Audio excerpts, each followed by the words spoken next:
and welcome to another episode of the Let's Talk Marvel Fan Theories podcast. I'm Taylor. And I'm Katie, and we're two sisters and borderline obsessed Marvel fans who have been following the Marvel Cinematic Universe closely for years. And now we want to share our MCU discussions with you. We chat about our own predictions and theories, plus some of our favorites from online, and our reactions to all of the Marvel content that's considered MCU canon, including the Disney Plus shows and the movies, as well as the Marvel news you need to know.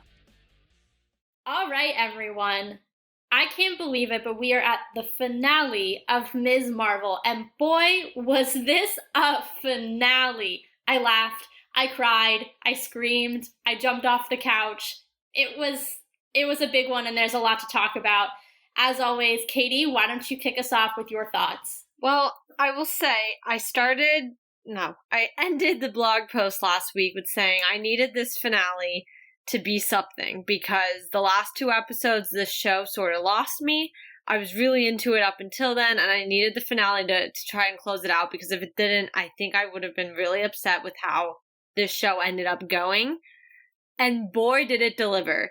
I mean, Taylor and I literally just said to each other that if it is not, well, personally, I will argue that it's not the best ending of the shows, just because I will stand by the Falcon and the Winter Soldier, but to me, it is 100% the second best ending and finale to any of the shows that have come out so far. Yeah, I mean, to echo your thoughts, 100%, we are totally coming from the same place. You know, I too was really, really enjoying this show in episodes 1 through 3, and I enjoyed 4 and 5, but it was, to your point, kind of frustrating to put the main, and we talked about this at length, but to put the main plot thread on hold.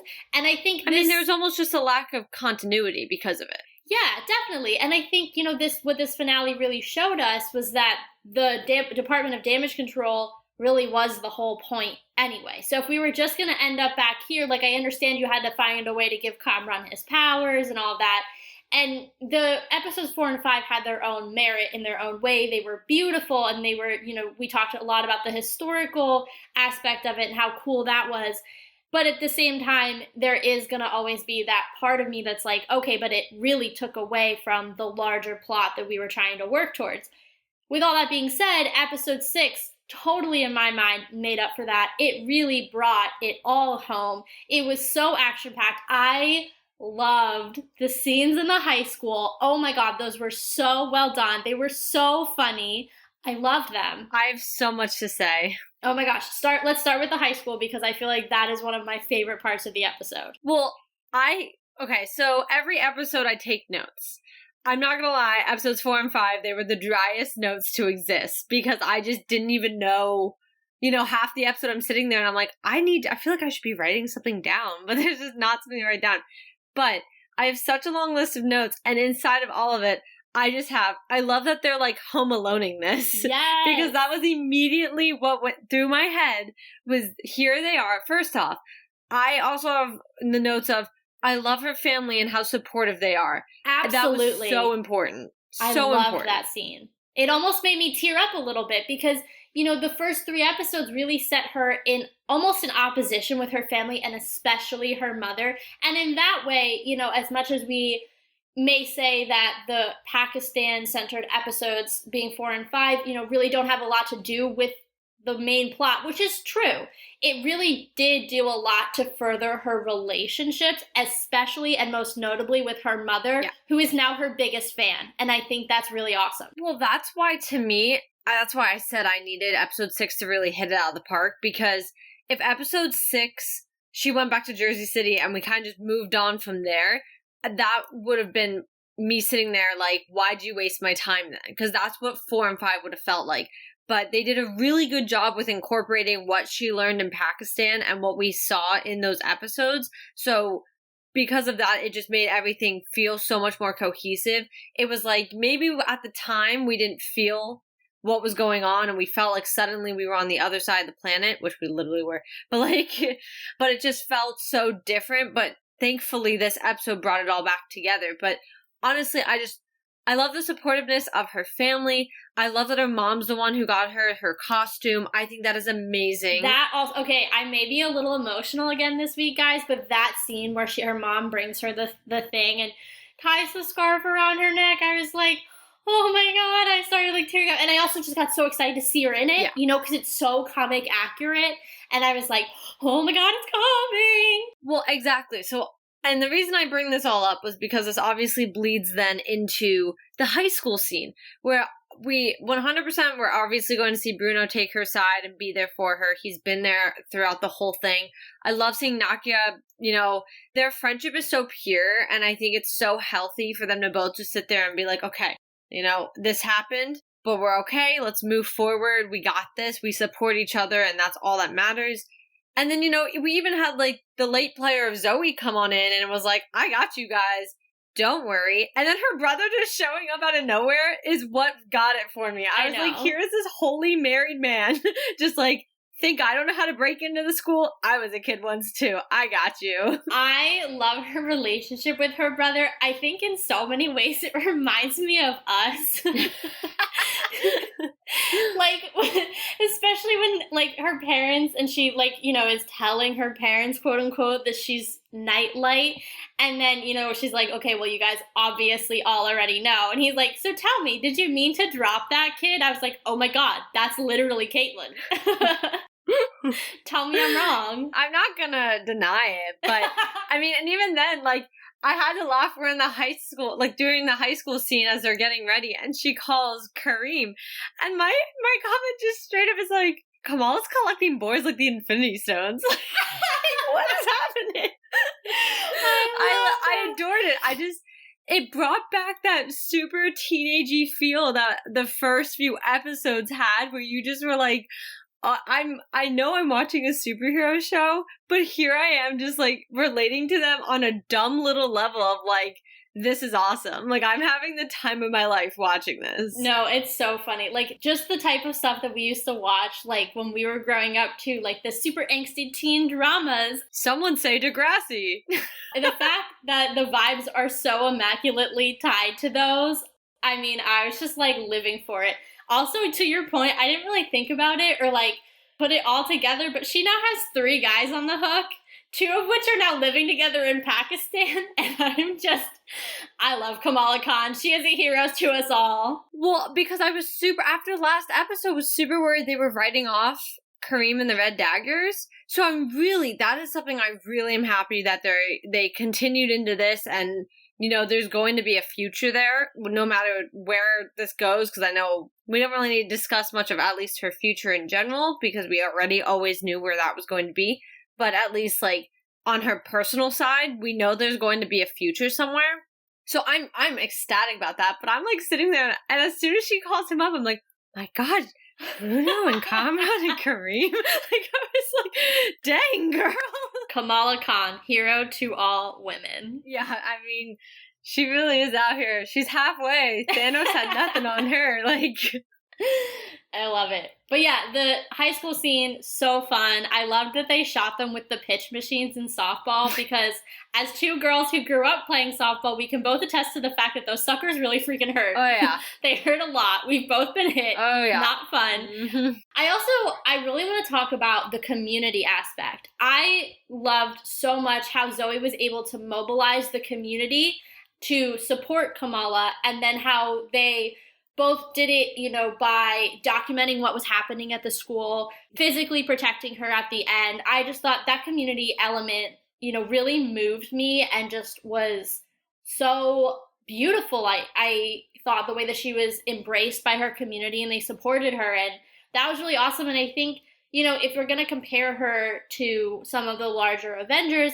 the only one who has an even remotely similar relationship with their neighborhood is Spider-Man. And I know we've made that parallel so many times, not just because they're similar ages, but even before, you know, we talked about how before No Way Home, she and Peter kind of had similar even personalities.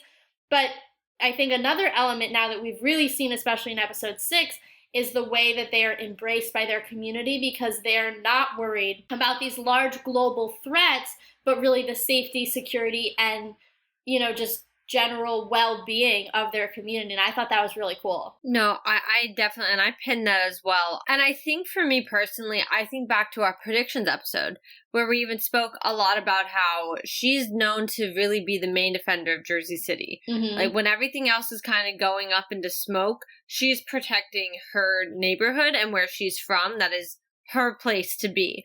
And so I really thought this was a powerful way of almost them saying thanks to her and showing how that's a mutual relationship where, you know, in the comics, she's very much a Jersey City native and, you know, she's going to defend her home turf. I mean, for Spider-Man's a little different. I mean, he's in Queens, but he's like, well, not anymore, but he was in Queens swinging around Manhattan kind of thing versus, you know, for her, this is really is where she grew up. These are the people she grew up with. And so I thought it was just a really powerful moment to have them all coming in and defending her. But honestly, and I know we'll get directly into Kamran and we'll get directly into the DODC, but that scene all together where they're all watching them like bat her around, I even just wrote, I was like, dang, in front of her parents and everyone. Like, yeah, that was, I actually, that was one of the moments, there were 2 or 3 moments where my mouth genuinely dropped in shock, and that was one of them, because we see so many superhero fights that are just like, you know, they're just batting them around. Half the time they don't really bother to show the people, or the people are running away, which naturally I would get, but we don't really see them standing there and watching as much, actively watching. And I mean, these were her people. These are the people who have, I mean, literally her parents were there, raised her, but also the people who have been around her whole life. So like for them to watch, you know,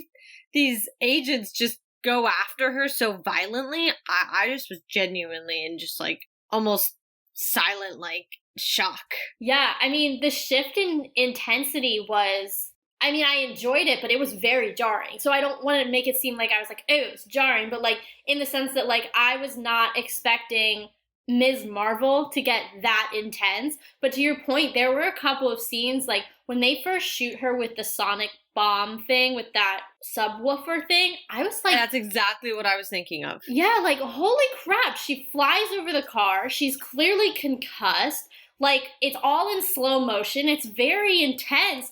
I enjoyed it so much because I was like, wow, like this is getting really deep, and like there's just so much to it. And I was like, I don't even have words for it. I really enjoyed that part just because it was so intense, and there was a lot of like weight and gravity to it that, like I said, I was not expecting that level in this show. Well, and not to mention that comes off of this, I don't even know what to necessarily call it, but just super fun scene pretty much of all them running around this high school.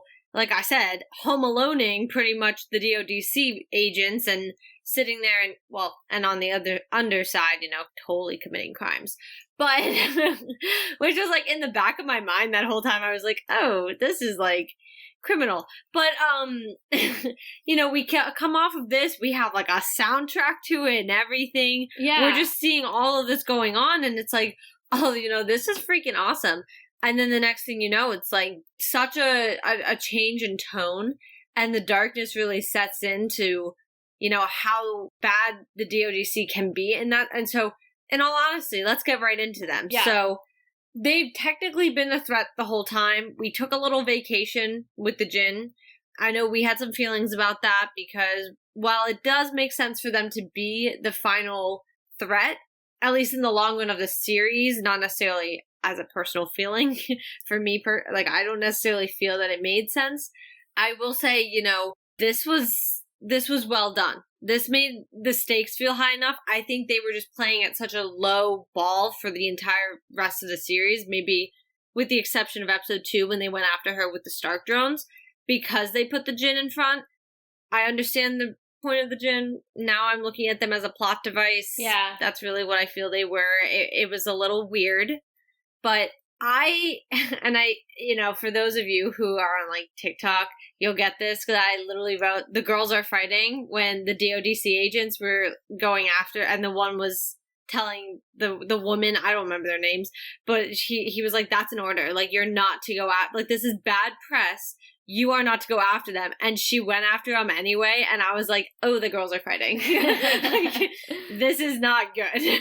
Yeah, no, I actually thought that was really interesting too, because, you know, the way that that was done, it showed kind of a rift within even the DODC. So I think we kind of thought, and I don't know that we verbalized it, but I know I at least thought in my head, that the agent who was kind of a holdover, the guy who was basically in No Way Home, was kind of the more gung-ho agent. At least that's the way he was kind of painted, in my opinion, at the beginning. Yeah. Not that she obviously wasn't enthusiastic about the mission, but I don't think she ever really struck me as kind of like overly enthusiastic. So I thought it was an interesting play then to have him kind of be the voice of reason, because we've seen him go after Spider-Man and have her be the agent who goes rogue.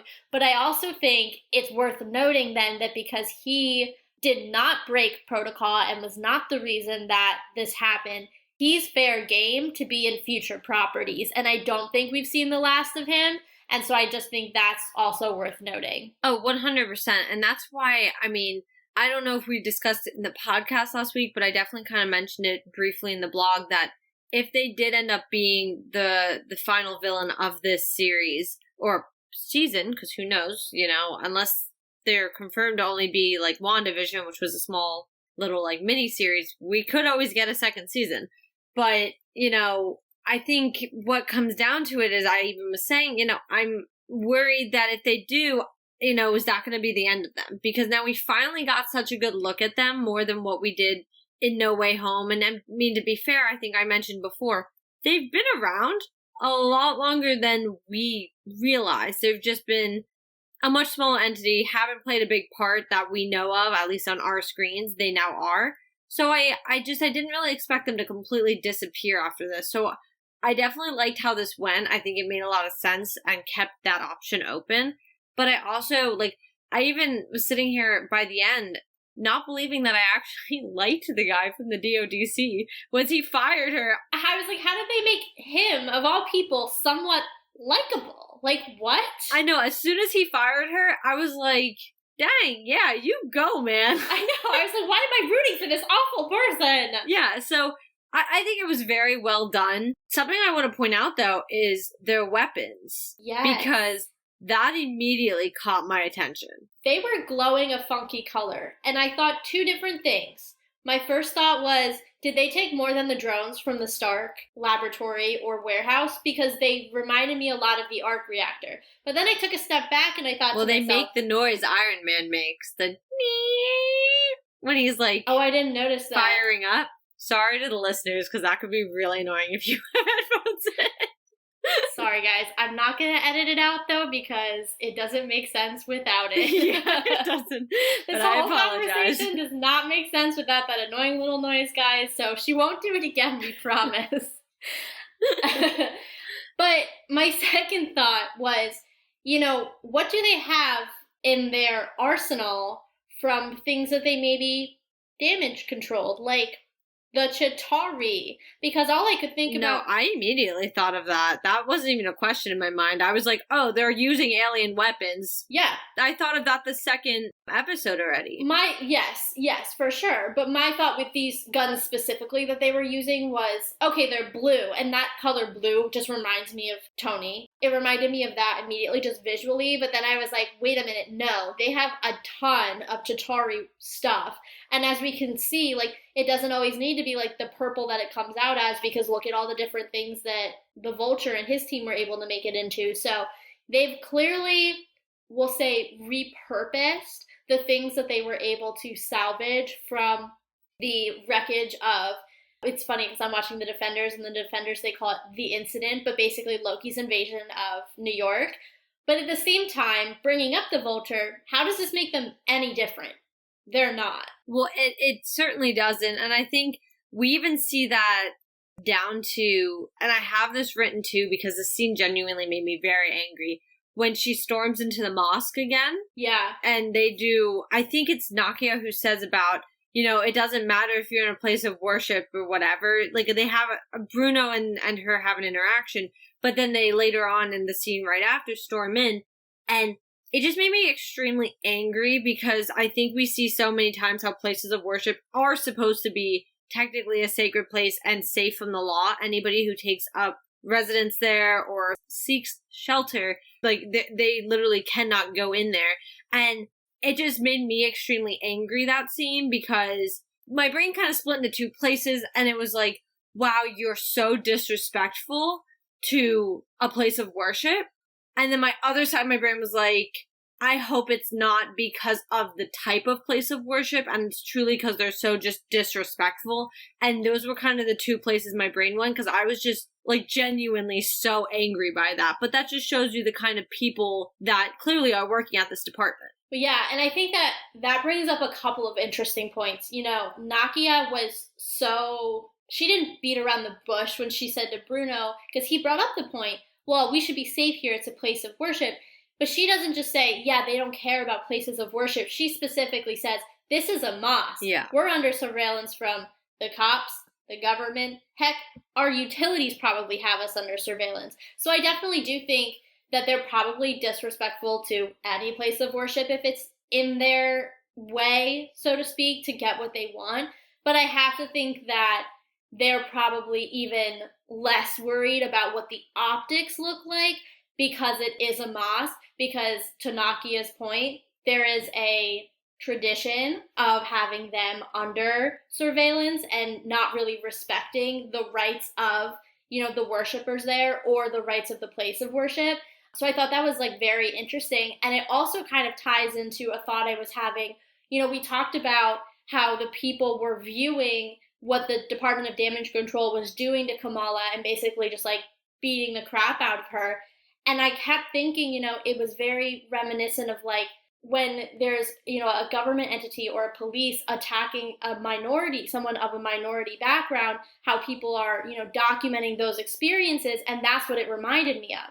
You know, the idea that like, this is wrong. We have to hold these people accountable. We have to be witnesses. And that's what I think her community was doing, bearing witness, but also gathering the proof to say, these people abused her, not just because they say she's an enhanced individual, but there is an element of the fact that she is someone who is a brown individual, who is from a Muslim family, all of these things. They clocked that this was a Muslim person from the very beginning. That's why they were in a mosque in like episode 2. I mean, didn't I say that? I brought that attention immediately because, you know, and that's why I kind of said, you know, I wondered at the time if they knew about the bangle because they also knew immediately where to look. Yeah. And where to start surveying. And so, no, I definitely, I saw and I can understand that connection for sure. And I just thought it was so interesting because when you do it in comparison to a lot of the other heroes, you don't see this. Right. Especially because, I mean, okay, let's take Captain America, the Winter Soldier, as an example. I mean, Cap quite literally goes up against an entire government agency himself. Yeah. But he, whether we want to look at it as for what it is, at the end of the day, yeah, okay, he takes a couple blows, but he's Captain America. You know, I mean, he's a symbol, right? Like, you look at that government entity and you're like, well, they're bad, they're corrupt. But the tone to this in Miss Marvel was so different. And all I saw there was not, okay, well, she's an enhanced individual and they're a government agency. I'm seeing a group of people literally beating up a teenage girl. Yeah. In the streets in front of her high school. So, you know, like, you see such a different kind of view from it. And so it was a very powerful message, I think. And, you know, the show's given us quite a few very powerful messages throughout all of it. And I think this was just one of them. I thoroughly enjoyed being able to kind of see that depicted. And I think, you know, there are going to be people who don't like seeing it because it's everyday life and not everybody wants to see it. That's fine. That was why people didn't like the Falcon and Winter Soldier. I get it. But I thought it was really powerful. Yeah, no, I agree. I think anytime that Marvel is able to bring in real life issues, I think to me it adds an extra layer of meaning. Obviously, we all know that this is fiction, but the comics were so unafraid to go there. And so it gives me a lot of hope when I see the movies and the shows unafraid to hold truth to power and say, this is a government organization. they've taken advantage of their power, they've abused their power, and now they're attacking a young girl. Like, this is wrong. And being able to say that, and unabashedly, it's very clear. They don't beat around the bush. They don't say there's a gray area. Yeah. One is right and one is wrong. And to me, I really enjoy when they're able to say that and do that and make a statement. I'm just so happy in a nutshell that they went there. I loved that. Yeah. No, I really did. I thought it was extremely powerful. And like I said, I compare it so much to the Falcon and Winter Soldier because I think we had a lot of great moments in that as well. Oh, yeah. And they are what stick with you. I mean, politely, I can watch, and this is not me just dragging on Loki because I drag on Loki, but I could watch Loki, and I did watch Loki, and yeah, there are things I remember, but they're just like big moments in the thing. Like, oh, the multiverse was open. Okay, that's a big thing. Or like, I remember the salad discussion only because I've seen memes about it. Like, that is why I remember that. Versus there are so many things I remember about the Falcon and Winter Soldier, specifically, especially the incident in the street with the police when they were trying to initially, well, Bucky was sort of under arrest, but of course there was that interaction with Sam. And then, which I think is funny that Bucky was under arrest. Just goes to show. Yeah. But I also think wholeheartedly of Sam's speech at the end. And, those are super powerful moments that I think help define the direction in which we're seeing Marvel go. And that they're less worried about where they're going to step because they have, people who are here and they'll support them. And we want to see these stories played on the big screen because we want to relate to our stories that we're in love with. But it was a great moment and I loved it. Not to turn it all around. But I do, one last thing in this whole little section of the show. The sampling of the Avengers theme song when she was fighting was amazing. Because it wasn't quite the theme song, but it was all the keys and all the notes just a little jumbled out of place so that you could hear she was like, not quite an Avenger. But she's like, kind of there. And I loved it. I was like, that's just the icing on the cake. Speaking of the music, the fact that not once did she actually do the real Avengers theme in her show. Yeah. When they're doing the opening thing with all of the scenes and the Marvel logo comes up. I was actually really surprised about that. Yeah, not once do they actually play the Avengers theme. And, not to bring in another franchise, but we just got done watching Thor, just about a week ago. That was interesting because it was still the Avengers theme, but just like rock and rollized, which I was like, I literally screamed. That was amazing. So it's so cool how they've gotten away from just being like, da, da, da, da. Like, it's great, but like, I miss it. But let's personalize it for the characters. Yeah. Like, sure, we don't have to do it, every time. I think, yes, it has a very specific, like, I tear up every time I hear it. I get very emotional. It's literally my ringtone. But I love the way, at the same time, I feel like I love the way that they're able to play with it and be a little more, or show a character's like specific culture. We saw it change for Kamala. We saw it change for Moon Knight. We saw it change, as we're exploring different cultures and things. It's not just the theme song. It's also songs from that culture. And I think that's really cool. I think that it's really good representation and I like that a lot. So yes, I love the Avengers theme song. Don't get me wrong. Like I said, I get emotional every time, no matter what. But I don't mind the variations, and in this case, I really liked the choice to make it a different song every week. That was pretty cool. Yeah, I just sort of wish we had it like once. Just because for me, it is, even if it was in like the very first episode, just because for me, it's like something very important to just kind of hear it. It's such a, like, we wouldn't start watching a Marvel movie or a Marvel show and not have that opening Marvel where all the heroes are being shown and all that. Like, you wouldn't not have that. So, like, for me, I do miss, because it also makes them feel a little less special when they change them all the time. That's fair. I will recall, I think one of the first changes to that theme song, the first time it wasn't, might have been in Loki when they had that really, like, they had everybody talking. They also had that song by, oh my gosh, Kaylee Kiyoko. It's on my running playlist. I love that song. No, yeah, but that wasn't Loki, right? Yeah, no, that was Loki because we thought the multiverse was open. Yeah, where they did a bunch of quotes. Yeah. Okay, So that was one of the first times. That was super powerful to me because, I mean, I think it also happened in Infinity War, and that's how Infinity War started. Oh, Infinity War was the distress call, but it wasn't Endgame silent. I think Endgame might have been silent because I think everybody was like, oh crap. Yeah, it started with the most traumatizing thing that I'd ever seen in my entire life. But that's why you knew, like, something big was going on. I mean, even in Infinity War, when the distress call, all you're hearing is, we're friendly, we're an Asgardian ship, please, like, don't fire on us, like, we're friendly. And immediately it set the tone. Like, you were like, oh crap, they're not even doing, like, the Avengers theme song. Yeah. Like, this is how bad this is gonna be.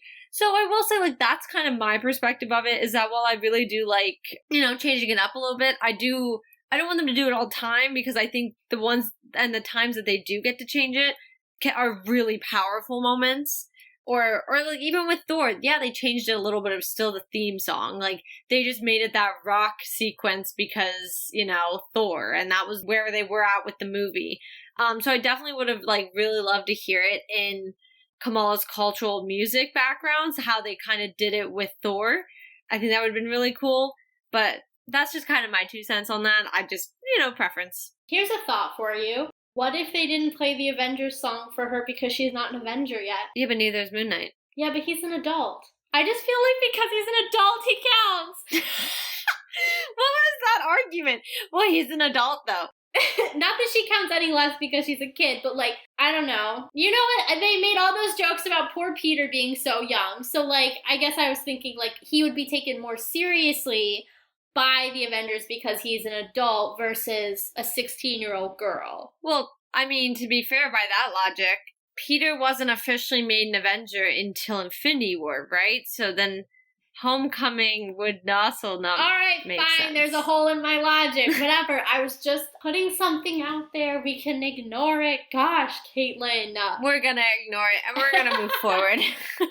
But let's get into Kamran. Yeah. Because I will not rest until I get a villain origin, and I've gotten the villain origin in my opinion. Oh, I was going to say the opposite. I think they're going in a very different direction. Oh, see, this is why I'm not gonna say the opposite. First off, he had some tipsy-turny moments in this episode where I genuinely thought it was coming. Oh, me too.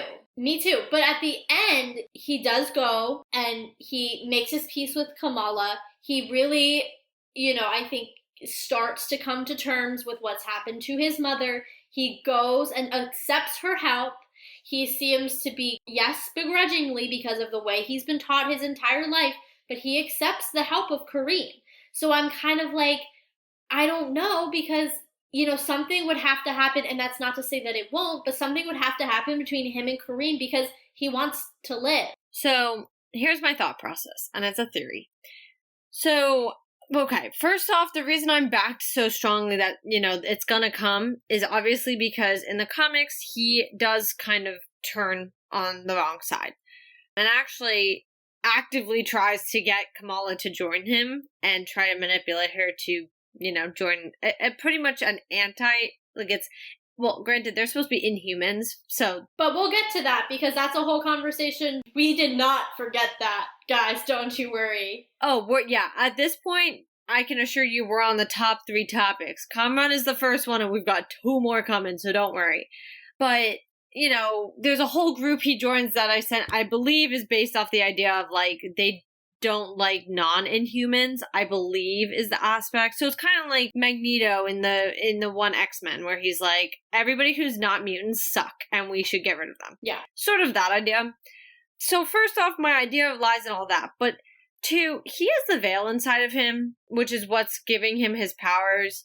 And we clearly saw in this episode, you know, he has a lot and a much harder time controlling it than Kamala had with hers, which is why I strongly don't believe that he is and I say this with like a hard way to explain it, but I don't think he has powers.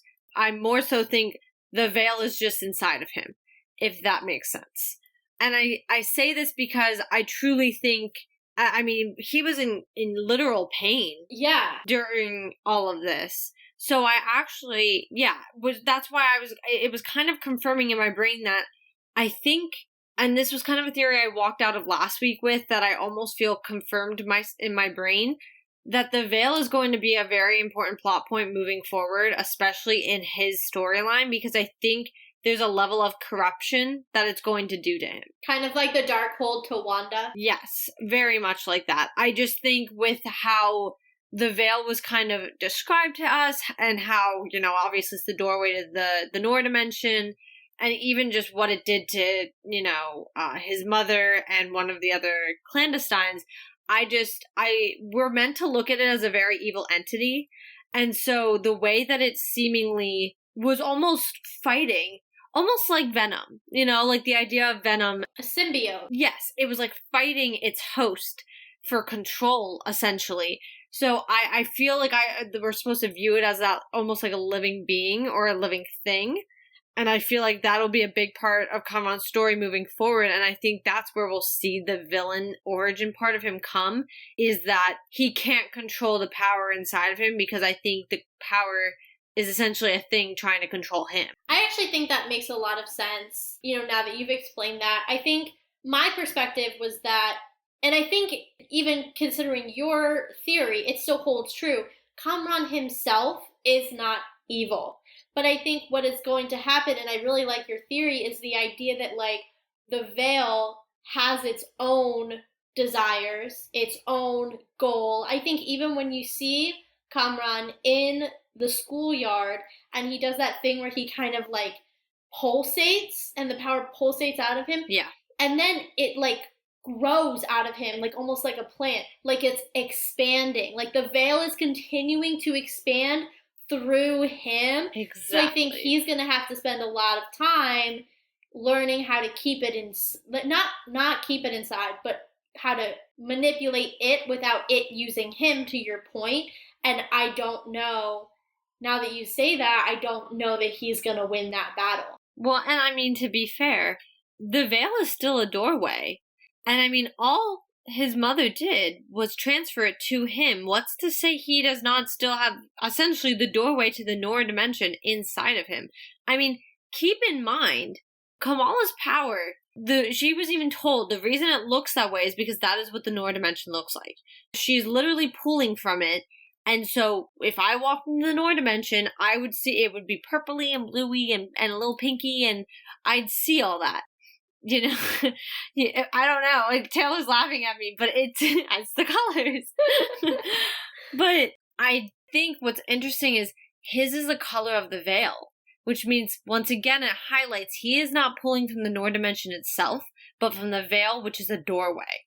And so I'm pretty intrigued by what that could mean. Yeah, I mean, I think that's a really smart observation. I just don't understand why his mother did what she did. Like, she needed to close it, yeah, but she basically, like, resigned her son to a life of pain and struggle. Well, that's sort of the other reason, and the final reason for me that I really think that there's going to be more to that, is too, because at the end of the day, his mother was determined to have that Veil opened. So you think she manipulated Kamala into thinking that she was closing it, but all she did was just move it over? Transfer it to her son, who she would believe would eventually open it again. Ah!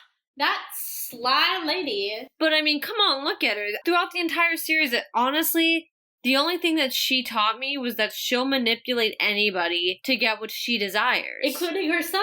Yeah, like, I never saw a single redeeming quality. I mean, she literally abandoned Kamran because she needed to get to the bangle. So, at the end of the day, for me, I don't take her last action lightly at all, or as any sort of heroic thing, or any sort of sacrifice. I truly see it as there's more to it. I'm sorry, but whatever she did was super weird to me. I mean, I still don't really understand how just whispering his name closed it and then caused it to, like, appear next to him and, like, absorb itself into him. So I think, this woman's been alive for how long? She's been trying to open this for how long? She knew, in my opinion, because she also knew exactly how to do it. I mean, why is somebody who's trying to open the dimension so aware of how to close it? I just think it was a backup plan. I think that's fair. He's definitely an interesting character that I'm looking forward to seeing again. There's a lot of story to be told with him, and I really hope that when we see him again, he's not just automatically the villain. I hope that we get to see his time with the Red Daggers. I hope we get to see his descent into villainy or his loss of control. So don't do what they did in MOM to Wanda. Exactly. I really hope that they, I've said this a million times, but I think Kevin is really good about listening to the fans. We complained about Bro Thor. Well, we didn't just see him regular Chris Hemsworth. We saw him work to get himself back.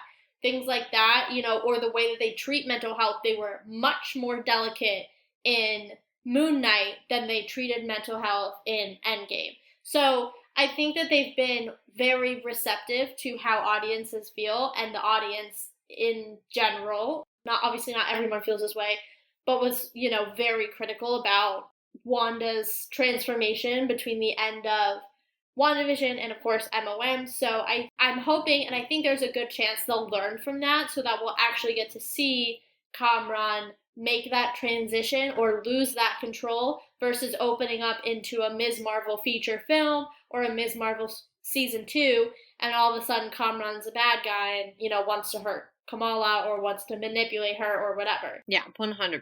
I definitely agree there.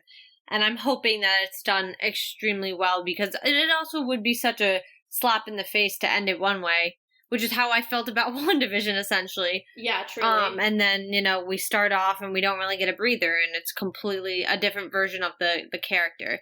But before we get into the two big things, I just want to briefly mention, not needed for a whole conversation, but it would be poorly on both of our parts if we don't bring it up, that her name comes from her actual name, Kamala, and Miss Marvel, obviously.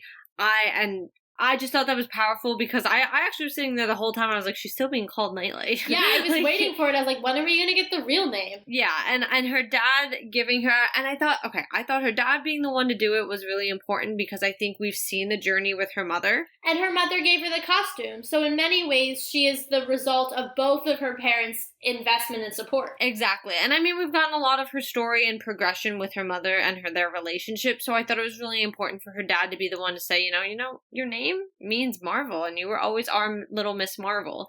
So I thought that was really powerful, and like I said, that would be poor on us not to at least bring it up. But let's first talk about the interaction with Bruno, since that happens before the very last piece anyway. Mm-hmm. And pretty much him being like, haha, you have a mutation in your genes. And in that moment, I fell out of my chair and was about to cry, because I was very upset. I have so many thoughts about this, because I jumped, I screamed, I freaked out, my thoughts were going a mile a minute. So I am really of two camps right now, because truthfully, I literally finished watching it 10 minutes before we got on this call. So I haven't had time to sit with it and think about what it really means, tap the internet, see how the internet's feeling about it and what, the community is really saying. But this can really be read two ways. I think in one way, this might be the first time the word mutant has ever been used in the MCU. I think it was hinted at in WandaVision, but the word mutant never has been said before, because they actually have not had... Technically it wasn't either. This was mutation. But still, that, like any word with mutant, they actually, I don't believe were even allowed to say until the Fox acquisition in 2019. So that's really, really big. So on one hand, I'm like, holy crap, this is a really big deal. Obviously, that leads into the X-Men. That opens so many doors, right? The other thing that I'm thinking then is, well, she's not an X-Man in the comics. So I'm like, you made her a Jinn, and now you're making her an X-Man. But then I had a thought, and I was like, no, I refuse. I straight up refuse to give up on my Inhumans theory. Blue arm, I have feelings. Comic book accuracy, I have feelings. An Inhuman is also a mutation. They have a specific gene that is activated by Terrigen. So this does not take Inhuman off the table. I think there's actually a lot of conversations about what is really the difference between a mutant and an Inhuman. The only difference in my mind, and this is coming from someone who, has not done a ton of research but knows the general concept of both, is just that the Inhumans were specifically created by the Kree, whereas the mutants just happened kind of naturally as part of human evolution. Aren't the Inhumans essentially, don't they need to be exposed to the Terrigen gas? Exactly. They need to be within range or, to your point, exposed, somehow be around Terrigen gas or crystals or mist, whatever form it takes, Yeah. in order to change. So, I'm not taking Inhuman off the table. I think in many ways it's actually more likely now. I think that the Bangle, as we thought, think about it this way, if it's something from the Nor dimension, and the Nor dimension caused that what we thought was a Terrigenesis to Kamran's mother, then that could very well have some sort of Terrigen within it. So that could be what's activating, she obviously didn't go through Terrigenesis because I think that would have been something we would have seen. But, there might be something that there's a way that it's harnessing that gene that it maybe not a full Terrigenesis. I don't know. That's something that we definitely need to talk about or at least learn more about, because I think at this point there's not much that we're going to find out because obviously the show's over. But I say all this to say Inhumans very much still on the table. I really hope they don't make her a mutant in like the X-Men sense. I feel a lot of feelings about this. We took this very differently because as soon as they said it, we've learned this lesson before, Marvel doesn't make mistakes. And I think while you can argue that mutants and Inhumans are very similar, there's a reason they're two different names. And one of them is literally called mutants and one of them is called an Inhuman. So I immediately, as soon as they said it, I was like, oh, they're gonna connect her to the mutants. Yeah. I mean, yes, that was my first thought, but I didn't like it, so I thought of a second thought that made me less annoyed. Well, but here's the thing. They've had the opportunities to even hint at the Inhumans. I mean, what they did in episode 2 with him saying that it was her genetic makeup was all we needed to kind of be like, hey, we can run with this as an Inhumans thing possibly down the road. The problem is he literally, Bruno himself backstepped and was like, no, dude, you have a mutation in your cells. That is what it comes down to.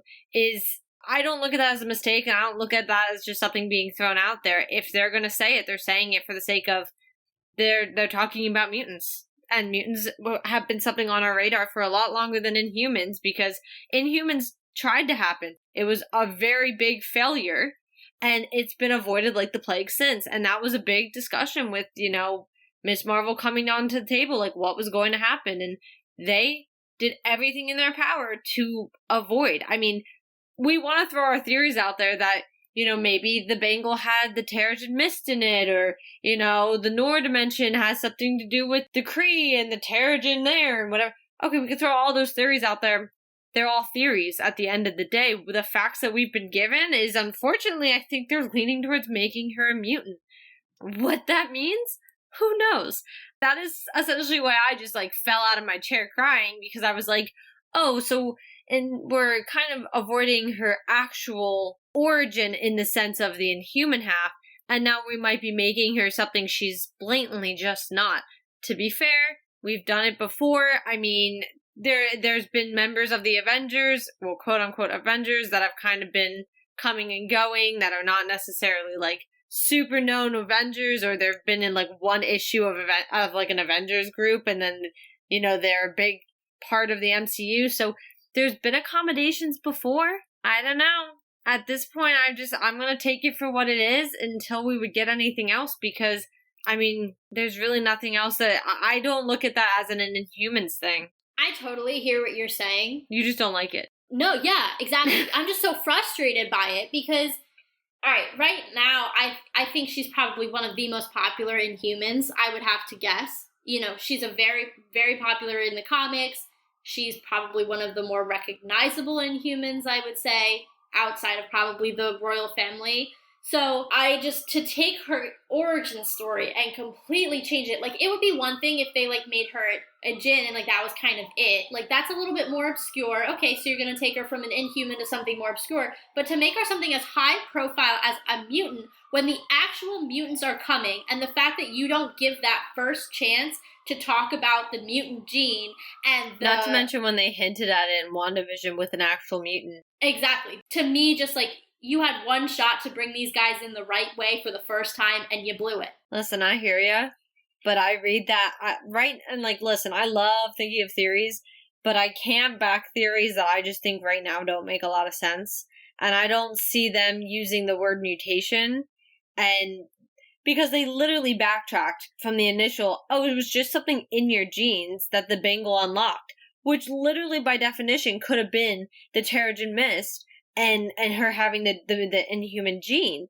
But, they quite literally backed away from that ledge and said, no mutation in your genes. And so I look at the facts on that one, and I just have to accept that I think they might be taking her down that road. Yeah. I mean, honestly, Caitlin, when he paused, I swear to God, I literally said, inhuman. Like, you're almost inhuman. That's all he had to say. I thought that was also coming, yeah. Yeah, or even, you're not quite human. That's all he had to say. To me, there you go. But instead, he said the word, and he said the word to a non-mutant. But that is why I wholeheartedly can't back that I think that that you can use those interchangeably, and that you can be like, oh, they're very similar. Because I think if the point was for them to say and open up the inhuman aspect, they would not have used mutations. Because the only time that we look at something and we're like, oh, a mutation, we think of mutants. And we therefore think of X-Men. Like, I don't think that you can argue that those are definitely something that could maybe be interchangeable. I know, I am so struggling with wrapping my head around the fact that they would use that word to a character who's so clearly not a mutant in that sense. Why would you ever do that? Why? I mean, I wholeheartedly hear your anger, man, and I get it, but we're taking what we can and we take it in stride. And let's get your mind off of it. Okay, because please. We got Carol freaking Danvers in the end credit scene. Let's talk about that. What happened? What the heck? No, actually, I know what happened. Lay it on me. We've already seen the Bengal be used before to open now another dimension, the Noor dimension, because the Bengal opened it, and to also time travel. Mm-hmm. So the Bengal has more than just what Kamala's using the abilities for. I just had a really big thought, and it actually goes off of something you said last episode. You mentioned how, and I'm never going to let this go, you mentioned how Shang-Chi's rings each have a specific power. Yeah. Well, if they have a sister bangle, wouldn't it make sense the different parts of the bangle also have specific powers, such as interdimensional travel, such as time travel, such as interspace travel? Is that considered interstellar? I don't know. But space travel, I don't know. Just a thought. Well, thank you, because that's where I was going. You're welcome. So I guess I don't need to say that. But essentially my point being is, we've clearly already seen it be used to travel between other things. So I'm intrigued by, we know how it went about. Not that we didn't see the bangle glow and then suddenly Kamala disappeared, but we get why for the most part of like that aspect. My question is, why suddenly? And my other question to back that up is, I was expecting, well, first off, can we talk about how Brie Larson just like didn't look like Captain Marvel? Because for some reason when she like popped in, I was like, who's this cosplayer? Yeah, it was very weird. What was she wearing? I don't know, because she wasn't wearing her, like, she also looked really tiny suddenly. Yeah. Like, she just looked much smaller than her usual Miss Marvel-like demeanor. So I was like... I straight up was like, did Kamala get somehow placed into, like, Captain Marvel's body? Because even the way she was acting, she was like, not, like, she had so much more... Okay, this is gonna sound really terrible, but she had so much more energy than she normally does when she's just being herself. Which is ironic, because she's, like, literally full of energy. Yeah, but, like, we've all complained about it. She's so, like, she plays it so straight, everything. She, like, never really, like, even when she's, like, welcoming Shang-Chi to the Avengers, she's like, welcome, you're an Avenger now. Just, like, completely dead-manning. Like, come on, guys, it's true. And she was, like, moving around and, like, energetic, and then she was like, oh no, and I was like, she emotes? She knows how to, like, do things? Yeah, something just felt really off about her. Because like I said, I mean, like, Captain Marvel's a presence in a room. Yeah. Even when she's not emoting very much, I mean, I think very strongly of Endgame. And when she's standing there and her and Thor kind of have the little bit of the face off because, you've got two of the most powerful people in the same room. because, Wanda was dusted. That moves Thor up naturally to number 2. Yeah. Well, I don't know if she was number... It doesn't matter if she was 2, even if she was 1, Carol moves up to 1. Oh, I see your argument. Okay, I don't math. Anyway, she's such a presence, and whether you like her or not, she's a presence for being quiet. She is that, like, almost deadly presence because she's so powerful. She doesn't need to be the loudest voice in the room. And so it was really weird because she kind of appeared, and it took me a second to really be like, oh, hi. And then it was just like, why did it like panned out, and I really saw her, and I was like, oh, that doesn't, why does that not look like her right? Like, what? It almost like you just pasted Brie Larson's head on like a body. I have a thought. Okay. It goes back to a theory you had. What if that wasn't our Captain Marvel? What if that was a Skrull? I'm not talking multiverse, I refuse today. I'm just not saying the words. What if it was a Skrull? Fair. It would explain the personality changes. It wouldn't really explain the body changes because I agree, she looked a lot smaller. Like Brie Larson, you've seen the videos and the photos of her in the gym. Like, my girl's jacked. Yeah. I mean, even look at how she holds herself in all the other Captain Marvel, like, suits and stuff. Yeah, she's well built. She's very, strong looking, but she's also, to your point, she cuts an imposing figure. And this, not only did she physically look smaller, but she physically acted smaller. And so that to me, I'm like, maybe it's someone like a Skrull who doesn't have the same kind of imposing, like, personality, because though the Skrull might look like her, it does not have her powers, therefore does not act like it has her powers, if that makes sense. I don't disagree. Unfortunately, you opened something that I'm thinking about, which is the fact that she could be from a different universe. No, I didn't want to say that. It just came out wrong. Because the thing is, whatever, putting aside her kind of like posture and everything to that, even with you saying how she was acting very differently than how we've seen her act before in pretty much literally everything. Like, there's not a single moment where I think we've really seen, even, when Carol was interacting with, not Monica's mother, whose name always escapes me because they're both M's. Maria, thank you. She still doesn't quite, like, she doesn't act the way we saw her acting. It was very off. And it was weird. But putting past all of that, because I don't want to think about her being possibly an interdimensional being from somewhere else or whatnot, why did she appear? Because I really did expect to see, almost like a matching piece of jewelry on her or something that connected the two, because that is what I expected. They swapped places is essentially what I'm getting from it all. So I think it was strange that the bangle just sort of was like, time to act up. And then it was like, let me just bring Carol Danvers here. I have a thought. Okay. It's more than I have. It's kind of far-fetched, but I'm gonna say it anyway. Okay. So, I think at one point we've talked about how one thing or another was reminiscent of when Loki was opening the portal with the Space Stone in the Avengers. Like, I'm talking 2012. Mm-hmm. And, Hawkeye explains to Fury, well, director, well, boss, it's a door. Maybe they're just opening it from the other side. Well, what if that wasn't the bangle acting up, but just being opened from the other side? But that's why I was thrown off, because she didn't come in with anything on her. It doesn't necessarily need to be another piece of jewelry. Like, what if there's just something that, like a place or an incantation or, I don't know, that activates the doorway? See, if we're saying, actually going off of this a little bit, if we're going off of the possibility that Shang-Chi's rings are possibly the sister, I would back up that that's a possibility if it was the rings. Because the rings would be calling to its other half, I thought about that, but then I thought about the calendar and the fact that there's not another Shang-Chi appearance set before the Marvels. And clearly they have to address this in the Marvels, because that's when they said she's coming back. Yeah, and not really even that. Where we left off with Shang-Chi is not exactly somewhere I would be like, oh yeah, Carol had the rings.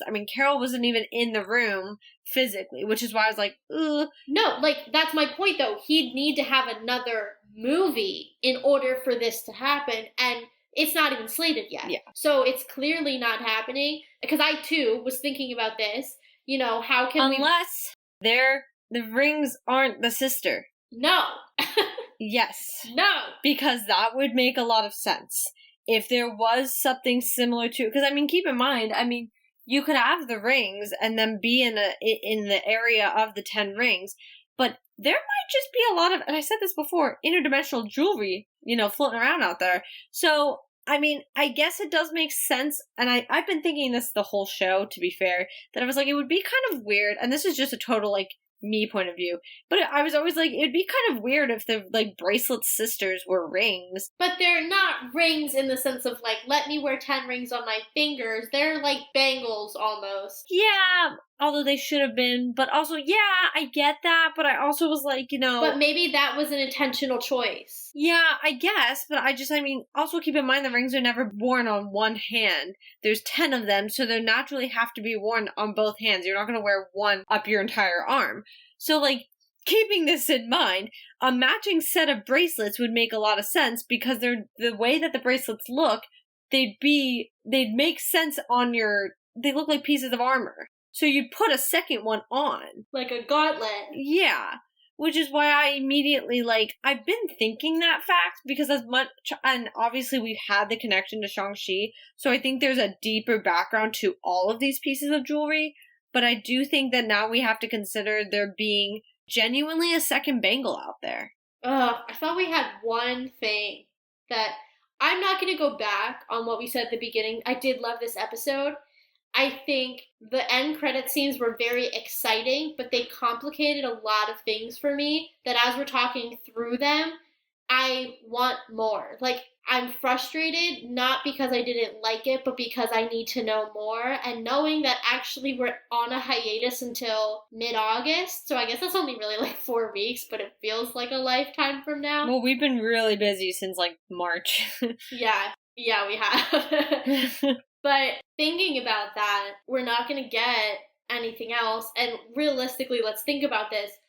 Is She-Hulk going to actively tie into this? I don't think so. I think if any, not to get into that, but I think if it's going to tie into anything, it'll be like Daredevil, because they're actually friends in the comics. I mean, listen, I can't say it can't. No, because to be fair, Bruce is going to be in it, and Bruce has a connection to the whole Shang-Chi thing. So we can't write any of this off.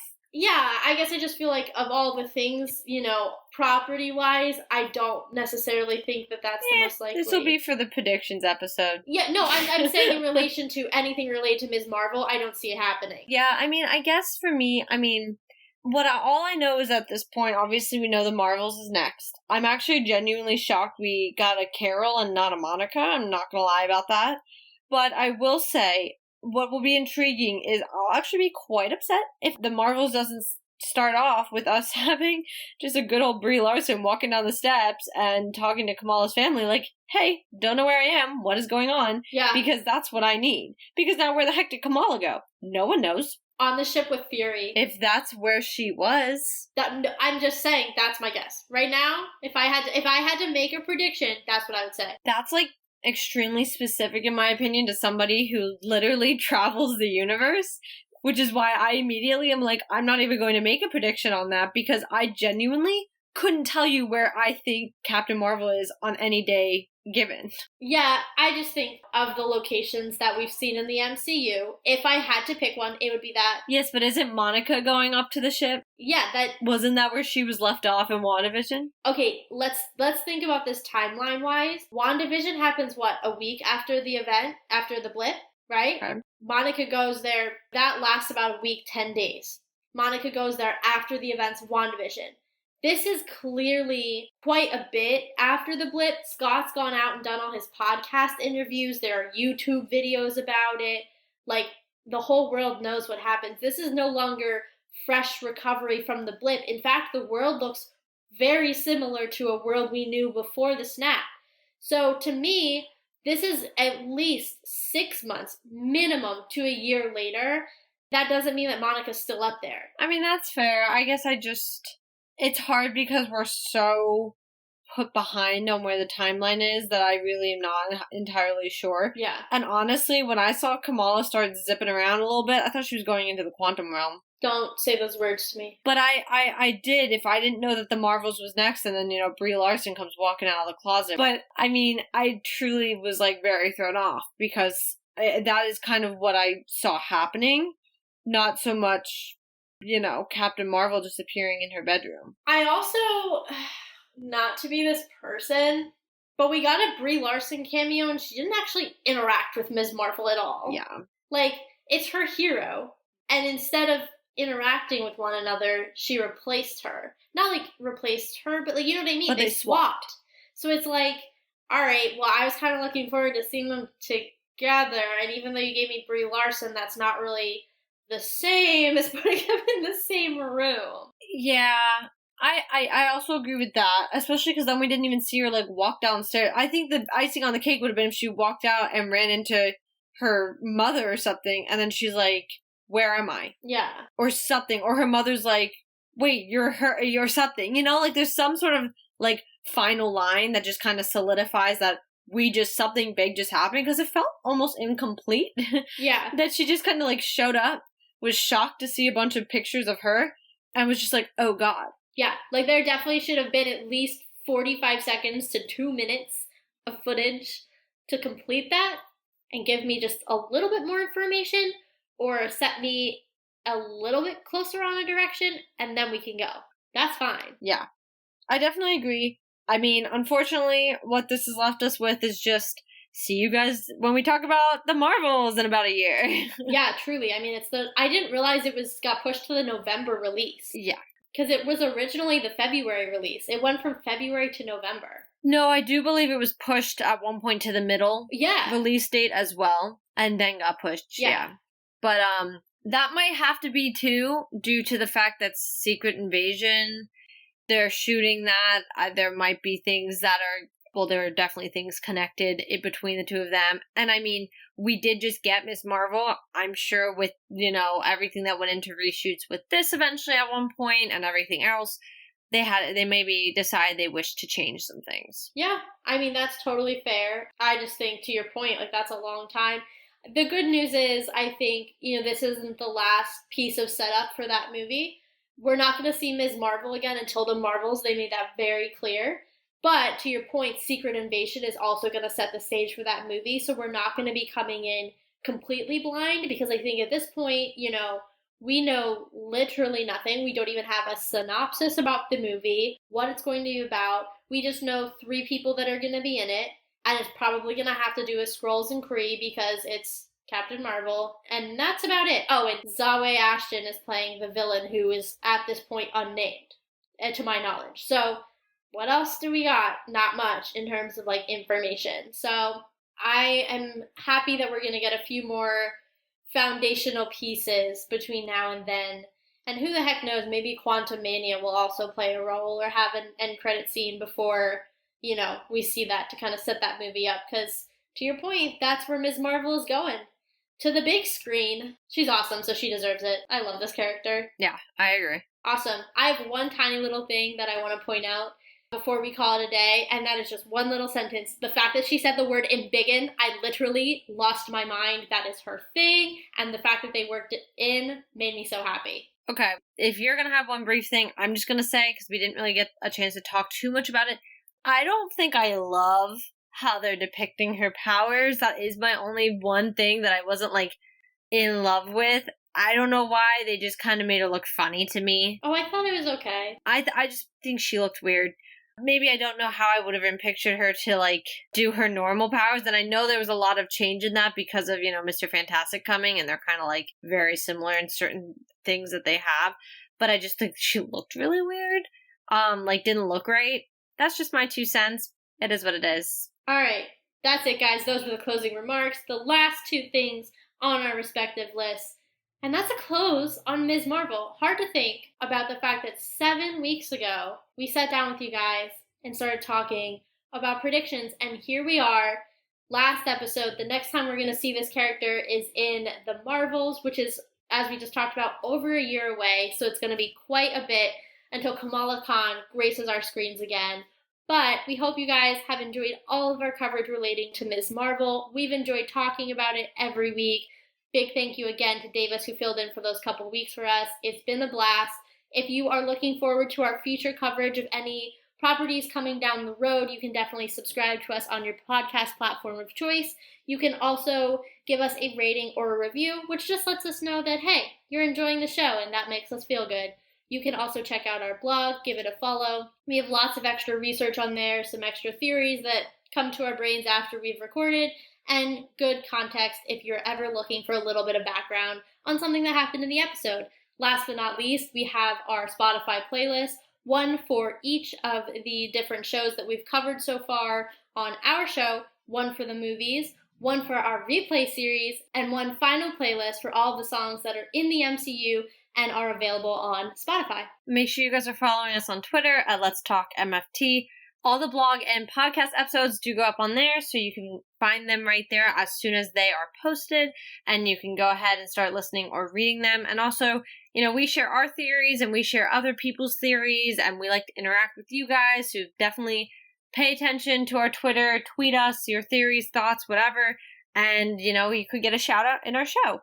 But as Taylor said, we're finishing up Ms. Marvel here. This is the last few seconds of the episode, so that's going to be the end of that. Moving forward, we do have a week off.